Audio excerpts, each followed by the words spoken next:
In today's video, I'm going to cover CloudMD because you guys have all been asking for it. So I'm going to give you a quick update. I'm going to give you a quick update on its Q3 earnings. What are the key insights that I took away from its Q3 earnings? I'm also going to talk about the risks before we talk about the rewards. I'm also going to talk about a bit about the valuation comparable to other telemedicine stocks, and is CloudMD a buy right now? So if you already own positions in CloudMD and probably noticed that the stock has been trading sideways and actually dipped a bit, although it shot up to the moon recently, I am thinking, is there opportunity right now? Is it a buy right now? Or maybe you don't own any positions in CloudMD and you're just thinking, is there an opportunity in the telemedicine trend right now? Then you got to check out today's video. Some of you know I already own position CloudMD, and I went through this stock in a lot more detail, like what is it all about. Also, my old valuations are all in there. So go check out that video if you want to learn more about CloudMD. So not surprising, CloudMD has grown their revenue 55% compared to the last year in 2019. I'm like, of course, it's actually expected given the exceptional circumstances that we are in right now. Of course, that more and more people are wanting to do virtual medical care. So this was actually something I absolutely expected. So I'm glad that they hit 55% increase in their top line revenue, which is 3.4 million compared to 2.2 million in 2019. Now, one thing I do want to stress on is that out of that revenue, the bulk of it is in its clinical services. So pharmacies and clinical acquisitions, and those are like more capital intensive. So although the majority of their revenue is generated from clinical services and pharmacies, which was 2.9 million compared to 1.8 million in that same quarter in 2019, which is an increase of 62%. What I think is going to be a big catalyst is their software as a service model, which is literally providing their platform to physicians to consolidate their in-person, instead of having all these in-person medical checks, you can go in virtual medical care, go on a video conference with your doctor. That's where there's going to be huge scaling opportunities. And this is actually at its infancy. I could see that with just their financials. Their revenue was only 0.4 million, like 400 grand in 2019. And this has increased to 500 grand in 2020. And I could see from its financial highlights that they are looking to focus more of their acquisitions in the software as a service model, which I think is like a plus plus. Now, although their recent acquisitions are like, I think their last 7, the last quarter was all on clinics and pharmacies, which is basically trying to get, basically build their moat, get as many physicians under their platform so that they can have them under their big moat. And because you can get access to, they're trying to create an end-to-end model, like a holistic model where you can go to a doctor, get your prescription filled, and then if the doctor says, hey, you need a referral to a rehabilitation specialist, hey, it's on their platform. If you need, if you're not feeling good, like you're stressed out, hey, we got also mental health wellness specialists that you can go to. So basically they're trying to create this big moat where they provide an end-to-end solution for a patient, rather than a lot of other business models, which are very siloed. Like you go to a doctor and then the doctor refers you to a specialist, and then basically you have to go to a different platform or you have to go in person meeting to go see them. So this is where CloudMD is trying to create a very holistic and integrated model. And that's really, I think, its competitive edge compared to other telehealth stocks. There's one thing I didn't like about its latest earnings report, which was its gross profit margins, which dropped from 46% to 42%. I mean, a 46 between 42 is only 4% drop. It's still a 4% drop. Now, what I did like about it was that they did address this point, and they actually acknowledged that the reason why the gross profit margins dropped was because of its latest heavily capital intensive acquisitions, which is clinics and pharmacies, which is really, they're just trying to create a moat. And by doing that, we know that, purchasing clinics and purchasing pharmacies is super capital intensive. Although the revenue's gone up, their expenses also went up. So by acquiring all these clinics and pharmacies, it costs money. And so what happened was their operating loss has also gone up from 800 grand to now, I think, let me see, almost $2.7 million. Now, although their expenses have been quite a bit this quarter, I think it's super healthy. I mean, given that the top three is like salaries and wages, professional fees, and the third one is marketing and advertising. It's good. It's good that they are doing a lot of marketing and advertising, like on Facebook ads, because they want to get as many people using this platform as much as possible, get recognition, and when they gain more trust with users like me who've been on it like 5 times so far, and find and figure out like how easy it is to use this platform to get your prescriptions, then you want to go back on it. And that's really how they're going to try to build the trust with their users, is first getting people to know about it, and then secondly provide an awesome platform for you to book appointments with doctors. Now, before I talk about the rewards and the valuation model, and is there opportunity right now, and is it a buy right now, I have to talk about the risks. Some key risks I see in CloudMD is that the market share, although the market share is like endless, like basically there's a lot to take, like basically there's a big pie and the pie could be divvied up into 10 different pieces, and there's basically only a fraction of the pie is actually being taken away by these companies in the telemedicine world. I still think that they are executing quite slowly. I really want them to like really aggressively take up market share, and I'm having trouble seeing what is their roadmap, like what is their milestones that they need to hit to gain more and more market share. Like I'm not quite clear how they are going to aggressively take market share. Now, the second risk I see is that they've been making a ton of acquisitions. Like every single quarter, I'm bombarded with emails about some acquisition, like they bought out some clinic, they bought out some pharmacy. And as much as that's super great, and I could see like, yes, for sure, they're boosting their revenue by making these very smart acquisitions, I could also see this as an executing risk. And what I mean by that is that if you think about it, just practically speaking, you keep buying all these clinics and buying all these pharmacies, you got to effectively transition them onto your CloudMD platform. You got to get them to use your systems, your processes, get them used to your billing codes. So I could see that it's going to take some time for them to become efficient. They're going to have to work out all those kinks. So I could see that as an actual risk. And I'm not sure if this is really going to hit the revenue like as quickly as they think it could, just by acquiring them, and boom, they're going to get this boost in revenue, and then it's going to translate into the bottom line when they're going to see efficiencies with their operating margins. I really think that is going to take more time than expected. Now, the third risk I see is that I really think they need to up their advertising and marketing game, not only like just on Facebook ads, and but really like, and I think the CEO is seeing that he's trying to do more interviews around YouTube. I really think like a lot of these big companies that explode with small companies, you really need a strong leader who's willing to like speak out, who's willing to be out there and promoting the company. So he has been recently doing more and more interviews, which I've watched them all, but I really think he's got to do a bit more, get his team members to do all the same to help promote CloudMD, because the only way he's going to get his company to grow as fast as possible and get regular Canadians to use their virtual medical care is getting exposed to it. So I think by having a stronger CEO who's going to be actively out there, outspoken, speaking out, promoting his company, as well as marketing and heavily advertising its company so that more and more users get on the platform, and then make appointments with their physicians and really get tied to the platform, then that's really where I'm going to see much more growth. But until that really happens, it's going to be a bit slower. So again, that's a big risk.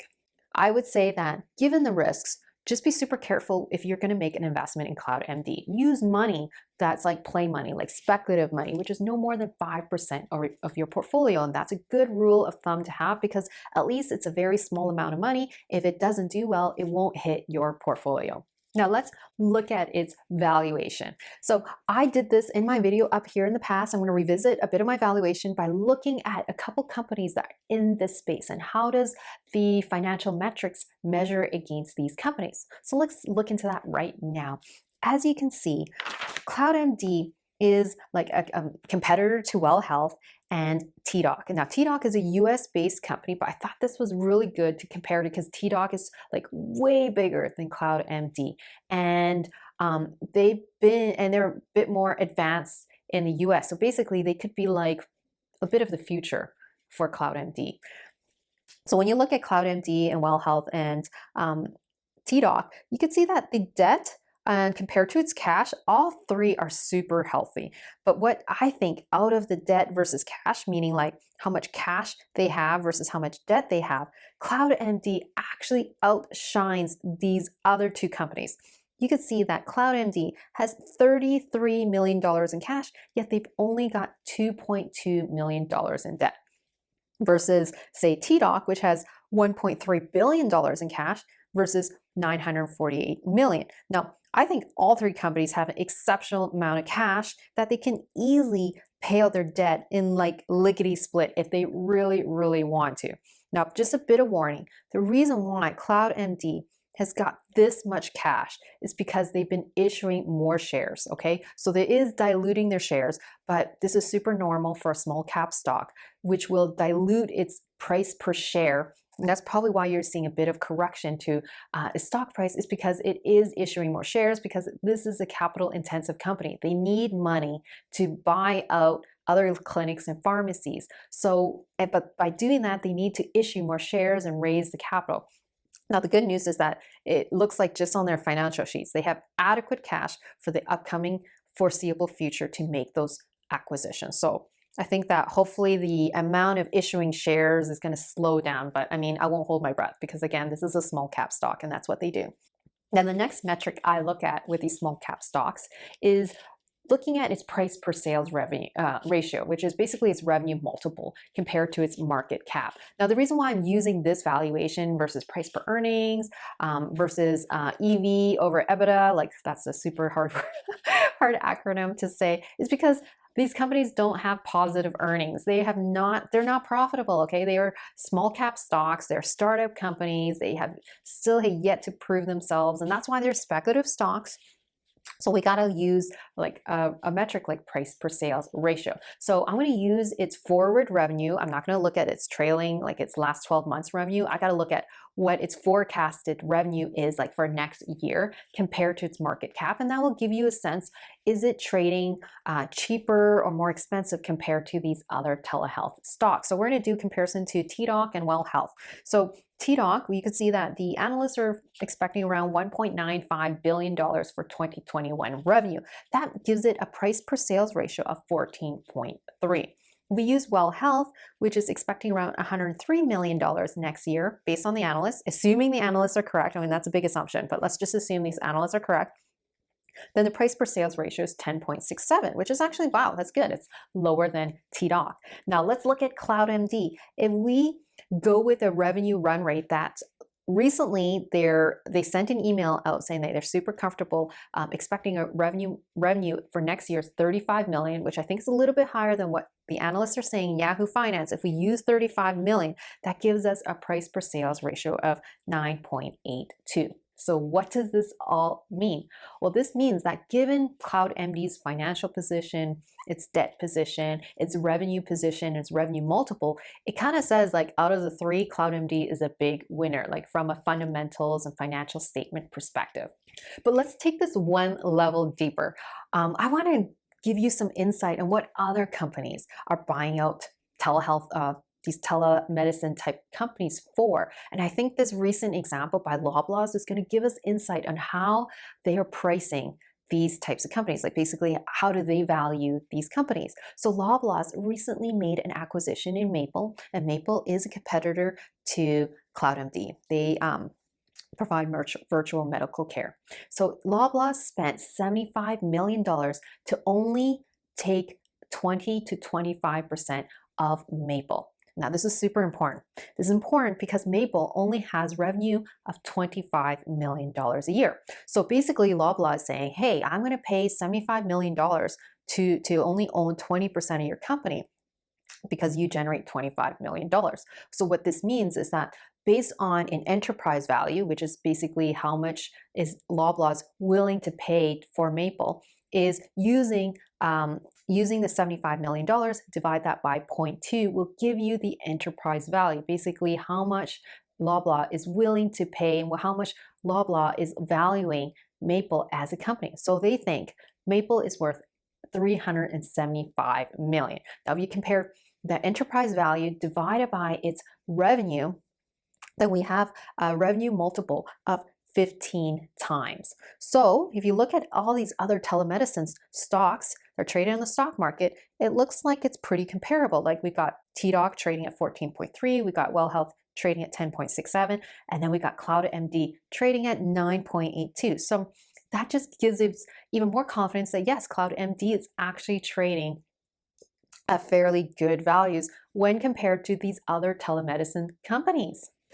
Oh, you're probably going to say, well, Tracy, you can't use EV, enterprise value, because you just did a price per sales ratio, which is using market cap compared to its revenue. Now, yes, you can actually use its enterprise value divided by its revenue multiple and have a similar comparison, because I didn't use that because first it's a little bit more complicated. You could do that really easily. Look at Yahoo Finance, get its enterprise value and just divide it by its revenue, and you get very similar ratios. I did all those numbers. All to say is not much different because these three companies have fairly good cash values and very little debt compared to its cash. So in the end, it kind of went all in the wash. So what are my closing thoughts on CloudMD? Now, again, I am some YouTuber who's loves talking about stocks and real estate investing to help you build more income and wealth to ultimately help you design your ideal life. Again, my advice is all for entertainment purposes only. So please do your own due diligence so that you can make your informed decision. Now, getting back to what I think about CloudMD, I think that I think it's pretty obvious. I think telemedicine is the future of medicine. In fact, we have lots of big reports that are saying that this is a $55 billion market by 2025. And given just the market cap of these three companies, which is like peanuts compared to this market cap, there is so much more growth potential in this space. Now, of course, I already talked about the risks, which is like executing risks, capital risks, being slow to scale. I mean, that's why you only use speculative money to invest in these companies. But I think that there is a huge amount of growth potential in the telemedicine space, such that these companies getting to the tech space and providing basically a cloud-based platform so that physicians can see their patients is like a no-brainer. I could see it being 10 years from now, it's going to be like the way to see your doctor. Basically, you're not going to probably see your doctor right away. You're probably going to go through these types of platforms to get screened in. And I think that, given this Apple Watches, given that there's Aura rings, or there's a bunch of these technologies that you can wear on your body and monitor your health, a lot of this can be integrated into these platforms such that the doctors can get your vital signs. We see TELUS Health already in the space. We got Well Health, we got CloudMD. I think that we're just in its infancy. So I'm going to say I'm a huge long-term hold onto CloudMD. I think of it as a 10-year play. Now, the only reason why I will sell is, of course, if something fundamentally has gone wrong with a company, like the company loses its CEO, there's a huge turnover in the company, they're losing money big time and not hitting their revenue growth like by at least 35% year over year, then of course I'll be trimming back my positions. CloudMD is rumored to be uplisted to the Toronto Stock Exchange. Now, this has been verified by investor relations in a Reddit feed that I found. But I mean, assuming like this is a legit email, then that means then it's going to be an immediate growth catalyst for CloudMD, because it's going to give it not only credibility, but it's going to give it a lot more attention by and institutions, by long-term buy and hold investors like you and me, to, hey, pay attention to CloudMD. So I think this is a great thing to be, if they get uplisted to the Toronto Stock Exchange, this is a huge short-term pop to CloudMD. And of course, if you're like me as a long-term buy and hold and see a lot of future in telemedicine, then this is, of course, is a great long-term buy and hold for at least 10 years. Anyways, I hope you found this video super helpful. If so, smash that like button, hit it. So you let me know to make more of these videos for you. I'll see you in the next video.